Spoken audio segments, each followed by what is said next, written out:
ગાંધીનગરમાં શિક્ષકોનું આંદોલનની શરૂઆત થઈ ચૂકી છે।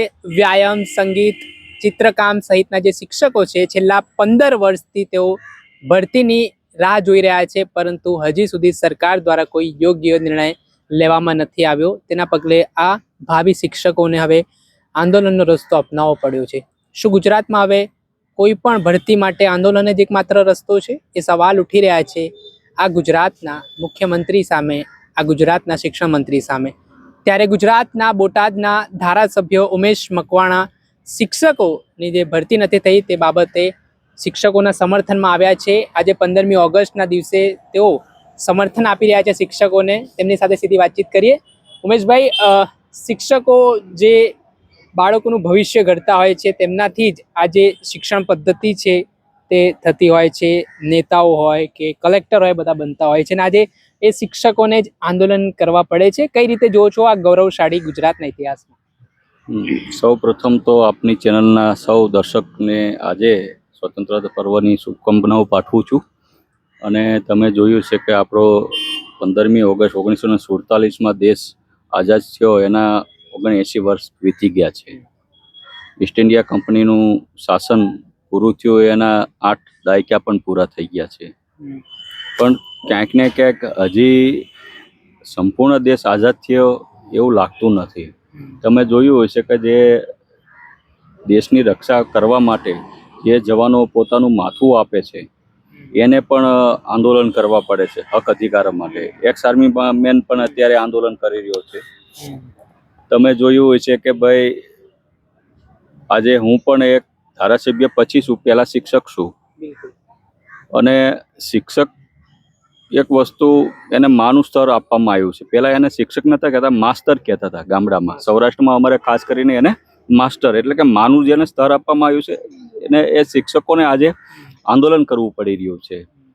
એટલે ખાસ કરીને ગુજરાતમાં શિક્ષણનું સ્તર ઘટી ગયું છે, શિક્ષણના સ્તરની ગુણવત્તા ઘટી રહી છે। અને સાથોસાથ 15 વર્ષથી વ્યાયામ શિક્ષકો હોય તોય ભલે, કોમ્પ્યુટરના શિક્ષકો હોય તોય ભલે, ચિત્રના શિક્ષકો હોય તોય ભલે, કે સંગીતના શિક્ષકો હોય તોય ભલે, કે અન્ય શિક્ષકો હોય તોય ભલે, એને ભરતી કરવા માટે આંદોલન કરવા પડે છે હવે। એટલે આ તો ગુજરાતની અંદર ખરેખર આ એક ખરેખર સરકારની નીતિ વિશે એક સવાલ ઊભા થાય છે કે જો આવી રીતના જ આપણે કરશું તો ગુજરાતને આપણે કેવી રીતના આગળ વધારવી શકશું। હવે શિક્ષકો તો આપણે સરકારી નોકરીમાં ઘટ છે। તમે જોયું છે કે મેં 2 દિવસ પહેલા જ એક આંકડા જાહેર કર્યા હતા, ગુજરાતમાં જે શિક્ષણમાં જે સ્તર 14મા ક્રમે આવી ગયું છે। એટલે કે આપણી કરતાં મિઝોરમમાં સરકારી સ્કૂલની સંખ્યા વધુ છે, આપણી કરતાં કેરળમાં વધુ છે, ગુજરાતમાં માત્ર ને માત્ર 34,500 જેવી સરકારી સ્કૂલો બચી છે। ખરેખર પોપ્યુલેશન આપણું ગુજરાતની અંદર જોવા બેસીએ ને તો 7 કરોડ ઉપરનું છે। એના કમ્પેરિઝનમાં 80 થી 90 હજાર ઉપર સરકારી સ્કૂલો હોવી જોઈએ, બરાબર। એની જગ્યાએ માત્ર 34,000 સ્કૂલો જ છે। હવે 34,000 સ્કૂલોમાં તે તમે જુઓ તો માત્ર ઘણી સ્કૂલ તો એવી છે એક શિક્ષકથી જ ચાલે છે। એમાંય તે છેલ્લા 15 વર્ષથી તો કોઈ ચિત્ર, આજે મારું જ બાળક 5મું ભણે છે તો તમે જુઓ તો રોજ એને ચિત્રમાં એ હોશિયાર છે, પણ એને ભણાવે છે ગણિતના શિક્ષક, ચિત્રનો વિષય ગણિત લે છે તો એ તગડામાં પેન્ટિંગ કરે, તગડો ચોગડો એમાં પેન્ટિંગ કરીને આવે। એટલે આપણે ઘરે પૂછ્યું કે શું વાત શું કર્યું, તો કે આજે કે અમારા ગણિતના શિક્ષકે ચિત્રનો વિષય લીધો। હવે તમે કલ્પના કરો કે જે વિષય નહીં ભરતી જ નથી કરવામાં આવતી, હવે એ શિક્ષક લોકો અંગ્રેજીનો શિક્ષક જ્યારે ચિત્ર લેતો હોય કે સંગીત લેતો હોય તો તમે કલ્પના કરો કે શું બાળકને શીખવાડી શકવાનો છે। એટલે ક્યાંક ને ક્યાંક સરકારની ચૂક થઈ ગઈ છે વિષયવાઇઝ ભરતી કરવાની। આજે આપણે અમેરિકાએ ભારત દેશની અંદર 50% ટેરિફ નાખી દીધો। મોટા ભાગની ટેકનોલોજી અત્યારે ભારત અન્ય જાપાન છે, ચીન છે, અમેરિકા પાસેથી મંગાવી પડે છે। શા માટે? 8 દાયકા આઝાદીના વીતી ગયા। ચીન જો અંગ્રેજોમાંથી આઝાદ થયો હતો, બરાબર છે, એ આપણી પછી દેશ આઝાદ થયો તો અમેરિકા જોઈ લો, તો આજે એ દેશો આપણીથી આગળ થઈ ગયા। જાપાન જોઈ લો, તો આપણે કેમ પાછળ રહી ગયા? તો મુખ્ય જો કારણ હોય આપણે ભારત દેશ પાછળ રહેવાનું તો એનું માત્ર મૂળમાં જો હોય ને તો એ શિક્ષણ છે। કારણ કે આ જ શિક્ષકો છે ને સારું ભણાવશે, એની ભરતી કરશો ને તો આ જ શિક્ષકો કોઈને વૈજ્ઞાનિક બનાવવાના છે, આ જ શિક્ષકો કોઈને એન્જિનિયર બનાવવાના છે, આ જ શિક્ષકો કોઈને નાસામાં વૈજ્ઞાનિક બનાવવાનું શિક્ષણ આપવાના છે. એટલે જ્યાં સુધી શિક્ષકો જો આવી રીતના ન્યાય નહીં મળે ત્યાં સુધી ગુજરાતમાં કોઈ દિવસ વિકાસ નથી થવાનો, નથી આપણા દેશનો થવાનો.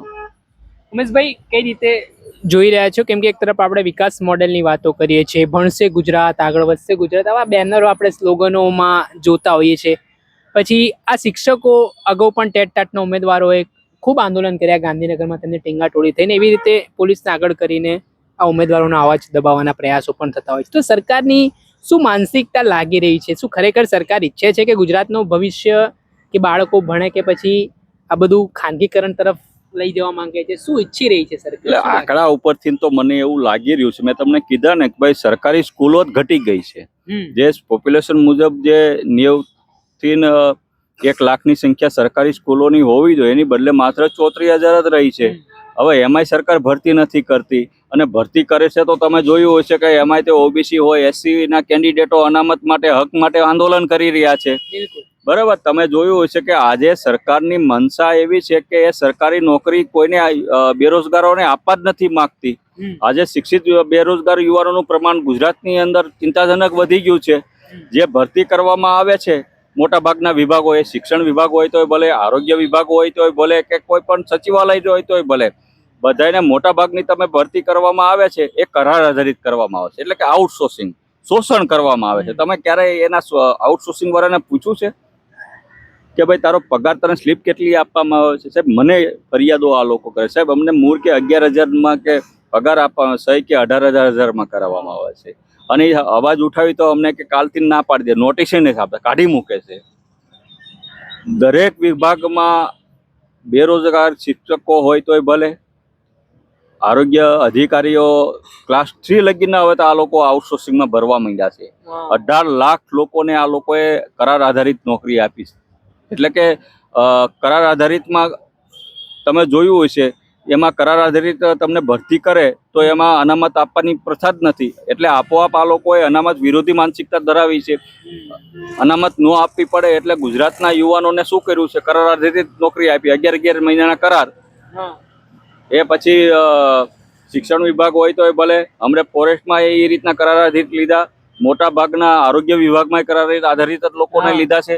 બરાબર, એટલે કહેવાનો મતલબ એ છે કે આ લોકોની માનસિકતા છે ને, એ અનામત વિરોધની માનસિકતા છે. મોટા ભાગની ભરતીઓ કરાર આધારિત કરવામાં આવી છે. એટલે હું આજથી આપની ચેનલના મારફતે એ કહેવા માંગુ છું મારા ગુજરાતના યુવાનોને કે ભાઈ તમે દાડિયું કરજો, હીરા ઘસજો, પણ 11 મહિનાના કરાર આધારિત કોઈ નોકરી નહીં કરતા, નહીં સ્વીકારતા. એક વખત આંદોલન મારી યારે કરો, હું તમને ન્યાય અપાવીશ. શું કામ કરાર આધારિત થવું જોઈએ? કાલ સવારે તમને તમારી ઉંમર, આજે તમને એમ થાય કે 25,000 મને પગાર આપે છે, સારો લાગશે, તમારા લગ્ન થઈ જશે, પણ તમારી ભાવિ વાઈફને નહીં ખબર હોય તમને 11 મહિના પછી આ લોકો કાઢી નાખવાના છે. અત્યારે બધાને સારું લાગશે, ભાઈ શેમાં લાગ્યો કે ભાઈ શિક્ષકમાં લાગ્યો, બરાબર, ભણાવવા જાય, સરકારી સ્કૂલમાં ભણા જાય, પણ એને નથી ખબર કે દીકરી જે લગ્ન કરીને આવી છે કે ભાઈ આને 11 મહિનાનો જ કરાર છે, પૂરો થઈ જશે એટલે કાલ સવારે આનું ભવિષ્ય હું કાઢી મૂકવાનો છે. એટલે આપની ચેનલના મારફતથી દરેક જેટલા પણ કરાર આધારિત ગુજરાતના યુવાનો છે એ બધાને વિનંતી કરું છું કે કરાર આધારિત નોકરી નહીં લેતા, ગમે તે કરજો, પણ એક વખત તમે મક્કમ થઈ જાઓ, કાં અમને કાયમી ભરતી કરો અને કાં અમારે આ નોકરી તમારી કરવી નથી. ઉમેશભાઈ, આગામી દિવસોમાં વિધાનસભાનું ચોમાસું સત્ર મળવાનું છે, નોટિફિકેશન જાહેર થઈ ગઈ છે. શિક્ષકો માટે તમારી કઈ વિશેષ રજૂઆત રહેવાની છે, અને ખાસ કરીને મુખ્યમંત્રી અને શિક્ષણ મંત્રીના માધ્યમથી શું કહેવા માંગશો? કેમ કે સંવેદનશીલતાના દાવા થઈ રહ્યા છે કે અમે સંવેદનશીલ છીએ ભરતી માટે પણ. ચોક્કસપણે આની પહેલા મારું શિક્ષકનું પ્રતિનિધિ મંડળ 2 વખત મુખ્યમંત્રી શ્રી સાથે મારી રૂબરૂમાં અમે 2 વખત મિટિંગ પણ થઈ ચૂકી છે આ વિષયને લઈ, અને સરકારે પોઝિટિવ વલણ આપ્યું છે, પણ હજી સુધી ક્યાંય આ લોકોને ન્યાય મળતો એવું લાગતું નથી. પણ વિષય એકલા શિક્ષકનો નથી. આ મેં તમને કીધું ને કે ગુજરાતની અંદર તમામ કરાર આધારિત જેટલા લોકો છે આ એનો વિષય છે. તમામ એસસી એસટી ઓબીસીના આ વિષય છે, ઈડબ્લ્યુએસનો. કારણ કે આ લોકો એક પ્રકારની અનામત વિરોધની માનસિકતા ધરાવે છે કે ભાઈ અનામત જ નથી આપી એટલે જ કરાર આધારિત બધાને લેવા માંડ્યા છે. 15 વર્ષથી તમે જોયું હોય છે કે આ લોકોની ભરતી જ નથી કરવામાં આવી. ચિત્રની ભરતી નથી કરવામાં આવી. કોમ્પ્યુટરની લેબ તો છે, દરેક સ્કૂલમાં છે. આજે મારો વિસ્તાર બોટાદ છે, તો બોટાદની અંદર મોટા ભાગની સ્કૂલોની અંદર કોમ્પ્યુટર લેબ છે, પણ કોમ્પ્યુટર શિક્ષકની ભરતી 15 વર્ષ નથી કરવામાં આવી. એટલે ક્યાંક ને ક્યાંક સરકારની ખામી ચોક્કસ દેખાઈ રહી છે. આગામી સમયમાં કઈ રીતની રણનીતિ છે ઉમેશ મકવાણા આ શિક્ષકો માટે, કઈ રીતે લડાયક ભૂમિકામાં જોવા મળશે અને શું લાગે છે સરકાર હવે આ બાબતે કેટલી પોઝિટિવ જોવા મળશે આ આંદોલન બાદ? ચોક્કસ જ્યાં સુધી તમામ મારા શિક્ષક ભાઈઓ બહેનોને અને એક્સ આર્મી મેન અને તમામ ગુજરાતના કરાર આધારિત બેરોજગારોને જ્યાં લગી ન્યાય નહીં મળે ત્યાં સુધી ધારાસભ્ય તરીકે મારું 100% સમર્થન છે, તન મન ધનથી. છેલ્લો મારો પ્રશ્ન કે એક્સ આર્મી મેન પણ અહીંયા વિરોધ કરી રહ્યા છે, એમનું આંદોલન ચાલી રહ્યું છે. આજે 15મી ઓગસ્ટ છે, આપણે સ્વતંત્ર દિવસની ઉજવણી કરી રહ્યા છીએ ને જે આપણા દેશ માટે બોર્ડર પર આપણે જે હરીફરી શકીએ છીએ, મોજ મજા માણી શકીએ તે માટે તેઓ બલિદાનો પણ આપતા હોય છે ને આજે તેમને આંદોલન કરવા પડે તો આ કેવી કમનસીબી ગુજરાતમાં જોઈ રહ્યા છો આપ? ચોક્કસપણે આ વિશે મેં મુખ્યમંત્રીશ્રીને રૂબરૂ મળી અને અમારા એક્સ જવાનના પ્રતિનિધિ મંડળ એમાં પ્રમુખ સહિતને ટૂંક સમયમાં રજૂઆત પણ કરી હતી કે ભાઈ ગુજરાતની અંદર જવાનો માટે એક અલગથી મંત્રાલય હોવું જોઈએ, જેમ કે મહારાષ્ટ્રમાં છે, હરિયાણામાં છે, દરેક જગ્યાએ છે. અને મોટા ભાગના ભારતના તમામ રાજ્યોની અંદર એક્સ આર્મી મેનોની જવાનોની અલગથી અનામત આપવામાં આવે છે. સરકારી નોકરીમાં આપવામાં આવે છે, પ્રાઇવેટ નોકરીમાં આપવામાં આવે છે. ગુજરાત જ એકમાત્ર એવું રાજ્ય છે કે જ્યાં એક્સ આર્મી મેન જવાનોને અનામતથી બાકાત રાખવામાં આવી રહ્યું છે. એટલે મને સમજાતું નથી ગુજરાત આ પાકિસ્તાનમાં આવ્યું છે કે ભારતમાં આવ્યું છે કે એક્સ આર્મી મેનને અનામત માટે અહીંયા મારે ગાંધીનગર ખાતે લડવું પડે છે. બહુ શરમજનક બાબત છે. એટલે મેં માનનીય મુખ્યમંત્રીશ્રીને લેખિત મૌખિક બંને રીતના રજૂઆત પણ કરી છે અને 100% ધારાસભ્ય તરીકે મારું એમને સંપૂર્ણ સમર્થન પણ છે. ખૂબ ખૂબ આભાર. આ હતા બોટાદના ધારાસભ્ય ઉમેશ મકવાણા.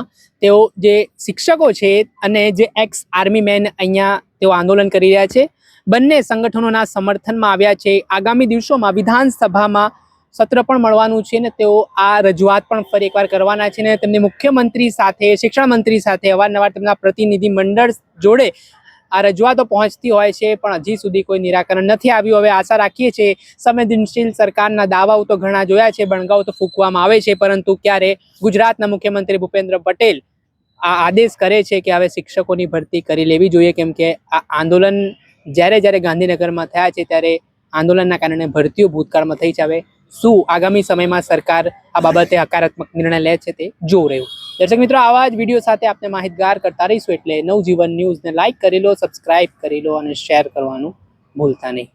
વૈષ્ણવજન તો તેને કહીએ જે